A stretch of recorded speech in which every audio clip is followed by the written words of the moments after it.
Assalamualaikum. Selamat pagi. Pagi. Ya, balik lagi dengan kita bertiga dari SKI Semarang. Saya Dayu.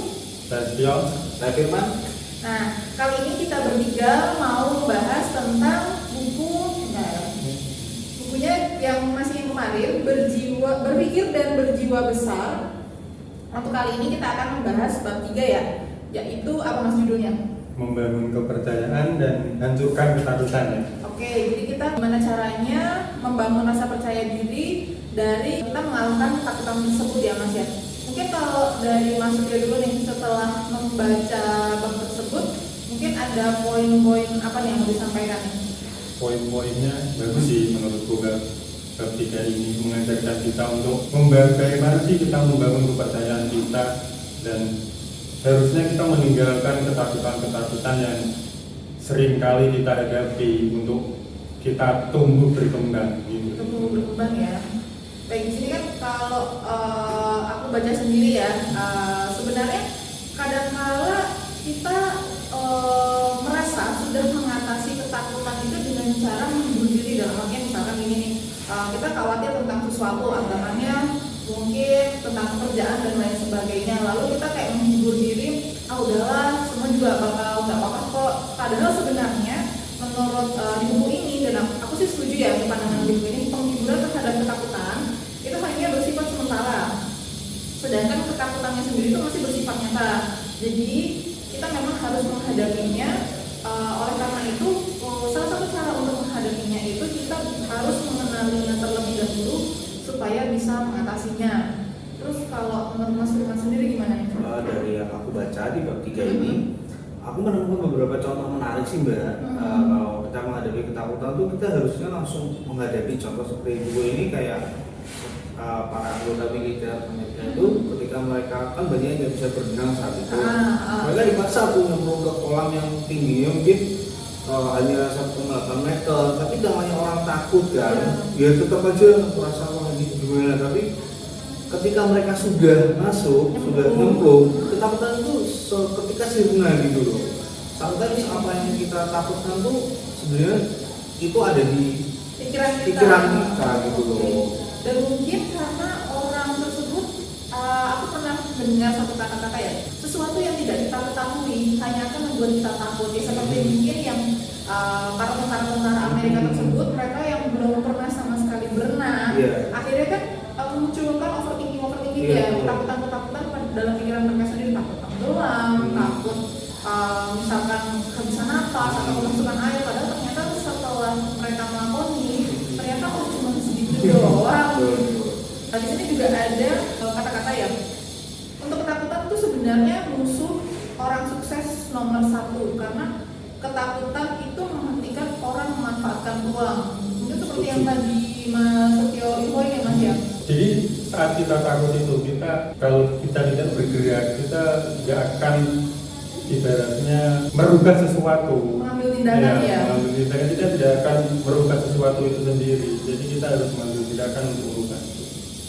Oke, di sini sebenarnya kalau kita lihat ya dari sudut pandang yang lain ya, kalau setelah membaca buku ini dan menurut opini sendiri ya, di sini kan memang di sini disebutkan ketakutan itu sebenarnya kekuatan yang sangat ampuh. Bisa jadi kayak pedang bermata dua nggak sih? Kalau ini menurutku ya, ini mungkin dari Mas Firman sama Mas Setio bisa nambahin, ketakutan bisa menghambat orang mendapatkan apa yang mereka inginkan. Namun apabila orang tersebut dapat mengalahkan ketakutannya, maka dia akan mencapai kesuksesan atau apa yang dia inginkan.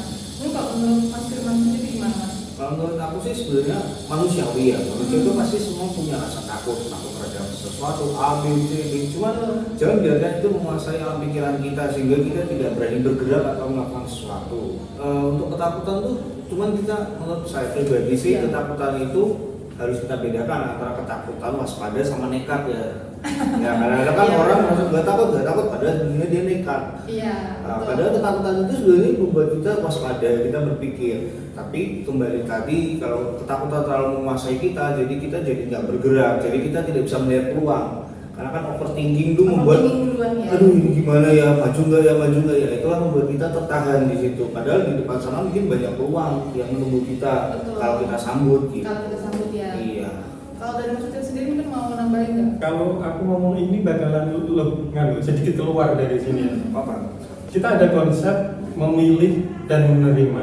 Ya kan? Kalau di Islam itu adalah tawakal dan ikhtiar. Kita memilih dan menerima. Kalau saya tanya sama Mbak Day sama Mas Firman, gimana sih untuk hidup ini? Apakah kita hidup akan berjalan kepada kita atau hidup akan berjalan dari kita? Apa yang akan Mbak Day dan Mas Firman pilih? Apakah hidup akan berjalan kepada kita atau dari kita? Dari kita, kalau saya sendiri sih. Padahal dua-duanya ini adalah hal-hal yang berkesinambungan antara kita memilih dan kita menerima. Sebelum kita memilih, kita akan menerima kan? Iya. Saya nggak mau itu, saya memilih untuk ini, ya kan? Tapi ada juga hal-hal yang akan terbalikannya. Saya memilih ini agar saya itu. Nah, disitulah proses gimana memilih dan menerima. Kita harus ada dua-duanya, bagaimana kita memilih dan bagaimana kita harus menerima. Ada saatnya ya, mungkin Ada seperti itu ya, masih ada saatnya kita memang harus memilih atau memperjuangkan, ada saatnya mungkin kita menerima atau mengikuti alur yang ada, karena ketika kita menerima akhirnya kita dibukakan jalan-jalan yang lain untuk menghadapi peluang-peluang yang lain. Dan di sini juga menyebutkan ya, untuk menyembuhkan ketakutan, langkah yang bisa kita ambil kalau menurut Mas Firman gimana untuk menyembuhkan ketakutan ini? Menghadapi sih, Mbak. Menghadapi ya? Iya, karena nggak ada cara lain. Misal kayak saya dulu bukan seorang sales kan. Jadi ketika ketemu klien pertama kali itu maju mundur otomatis kan. Iya, katanya ini orang besar, ini punya pemilik ini. Rasa inferior kita tuh pasti akan menyerang duluan kan. Jadi kita merasa wah bisa nggak. Tapi ketika kita menghadapi dan ternyata apa yang kita overthinking sebelumnya itu tidak terjadi, bahkan tidak seperti yang kita ekspektasikan, ternyata orang yang baik, ramah seperti itu. Ataupun kita mendapat penolakan, tapi at least kita sudah mengalahkan satu musuh gitu. Kalau kita hadapi dulu ya. Hadapi dulu. Cuma kita nggak hadapin. Kalau di yang saya baca sih kurang lebih sama sih seperti yang Mas Firman udah jelaskan tadi. Jadi paling tidak kita mungkin harus diawali dengan mengunci ketakutan tersebut atau mengenali ya. Jadi kadang-kala kalau kita nggak mengenali, kita mungkin nggak tahu cara menghadapinya seperti apa. Misalkan nih mahasiswa lah, anggapannya misalkan kita takut dapat nilai jelek nih, misalkan itu. Terus apa yang harus kita lakukan supaya kita tidak dapat nilai jelek? Tindakan apa yang kita ambil? Jadi kita harus benar-benar menganalisa dulu ketakutan, atau aku bilang sih mungkin masalah ya, kayak masalahnya itu apa, supaya kita bisa mencarikan jalan keluar apa. Karena kalau misalkan kita nggak mengunci atau mengenali ketakutan kita sendiri, mungkin kita akan mencari tindakan itu trial and error. Jadi kayak anggapannya misalkan dia nggak tahu nih ketakutannya dia adalah mendapatkan nilai yang jelek, akhirnya dia tindakannya tuh bukannya belajar tapi mungkin malah kemana-mana gitu loh, seperti itu. Kalau membangun kepercayaan diri, tadi kan masih ada kaitannya, bangun kepercayaan diri dan hancurkan kekuatan. Kalau misalkan dari yang Mas Setio baca, hal-hal apa nih yang harus dilakukan untuk membangun kepercayaan diri? Untuk membangun kepercayaan diri itu bisa sih kita, ya seperti Mbak Dayu bilang sih, kita bisa duduk di depan saat kelas mungkin seperti itu, kemudian mengadakan kontak mata. Hal-hal kecil ya. Di situ memang dijelaskan kayak tindakan penuh percaya diri itu menghasilkan cara berpikir yang penuh percaya diri. Misalkan seperti kita duduk di kursi paling depan tadi, seperti yang Mas Setio utarakan ya. Karena kalau misalkan kita duduk paling depan, kita tuh merasa kayak benar-benar bisa menerima pelajaran dengan baik gitu ya. Atau biasakan mengadakan kontak mata, karena kan sering juga dibilang misalkan kita sedang berbicara tapi kita nggak menatap lawan bicara kita, bisa jadi karena kita tidak percaya diri. Kalau misalkan kita terus melakukan hal itu, lama-kelamaan akhirnya rasa tidak percaya diri itu akan semakin menumpuk ya gitu ya. Di sini juga dikatakan praktekkan untuk bicara terus terang.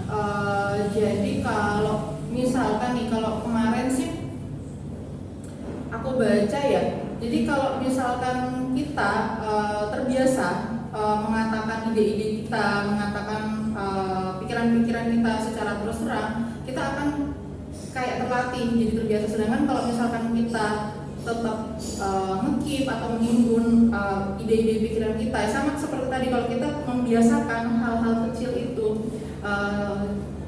tidak kita lakukan, mungkin ya karena ketakutan itu tadi ya, takut ditegur atau takut apa, akhirnya hanya akan menumpuk rasa kepercayaan diri kita. Mungkin kalau yang bisa masuk ya simpulkan nih dari bab 3 ini gimana Mas? Ya lebih ke situ sih, lebih ke untuk gimana cara kita untuk membangun kepercayaan diri kita, mengalahkan ketakutan kita gitu sih. Kalau untuk Mas Firman sendiri?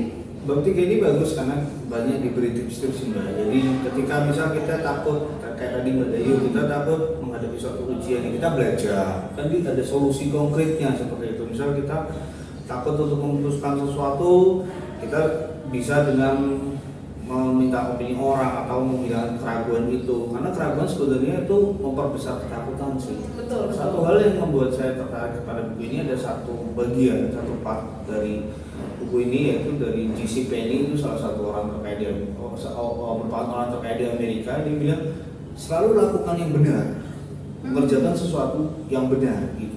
Kenapa? Dengan kita mengerjakan sesuatu yang benar, otomatis kita tidak akan dihinggapi rasa bersalah. Betul. Guilty feeling. Sampai seorang itu takut karena dia memiliki rasa bersalah. Ya mungkin ya, misal di konteks pekerjaan harusnya dia bisa bersikap jujur gitu. Iya. Mungkin dia melakukan suatu manipulasi seperti itu. Nah itu yang terkadang memperbesar ketakutan dia. Dia membuat sendiri kan ketakutannya sendiri. Tapi kalau kita biasakan melakukan hal yang benar, dimulai dari hal yang benar, tentunya kita nggak ada rasa guilty feeling. Jadi kita melakukan sesuatu dengan sikap yang benar juga. Karena kalau kita ngerasa benar, otomatis kita juga jadi otomatis lebih percaya diri ya. Betul. Karena kalau misalkan tadi seperti Mas bilang, kalau misalkan kita ada perasaan bersalah karena kita tahu kita melakukan sesuatu yang di luar kewajaran atau seperti ini, di luar norma-norma, akhirnya kita merasa bersalah, dan rasa bersalah itu membuat kita ragu-ragu, yang pada akhirnya akan membuat rasa percaya diri kita otomatis turun. Karena kita kayak mikir, aduh gimana ya nanti kalau ketahuan, aduh nanti gimana ya pandangan orang dan lain sebagainya. Baik, di sini kalau bisa saya simpulkan terkait bab ini memang sangat menarik ya. Jadi di sini memang tindakan menyembuhkan ketakutan. Pastikan dulu apa ketakutan kita, dan kemudian kita ambil tindakan. Jangan kayak kita misalkan kita merasa kita sakit nih, kita ke dokter, tapi nggak mungkin dong kita hanya sebatas ke dokter tahu diagnosisnya. Pasti kan setelah itu dokter akan ngasih resep obat dan kita akan minum supaya sembuh. Maka dari itu setelah kita pastikan dulu apa kekuatan kita, lalu kita ambil tindakan, tidak memperkuat dari ketakutan dan menghancurkan dari kepercayaan diri kita sendiri. Lalu di sini juga dikatakan lakukan usaha tertinggi, masukkan hanya pikiran positif ke dalam ingatan, jangan biarkan pikiran negatif yang menyela kita gitu ya, yang akhirnya menjadi monster mental, atau mungkin yang kita sebut sekarang overthinking ya, karena dari hal-hal kecil yang kita takutin itu. Jangan mau mengingat kejadian-kejadian yang tidak baik. Jadi kita kayak ibaratnya memupuk pikiran-pikiran positif, pikiran-pikiran menyenangkan, ingatan-ingatan menyenangkan, supaya bisa menumbuhkan rasa percaya diri kita. Itu seperti yang Mas Firman tadi udah infoin, praktekkan apa yang ada di hati nurani, supaya mencegah berkembangnya rasa bersalah sehingga akan menurunkan kepercayaan diri kita. Baik, mungkin sekian dulu bedah buku dari kami. Sampai ketemu lagi di bab selanjutnya. Assalamualaikum warahmatullahi wabarakatuh. Selamat pagi. Pagi.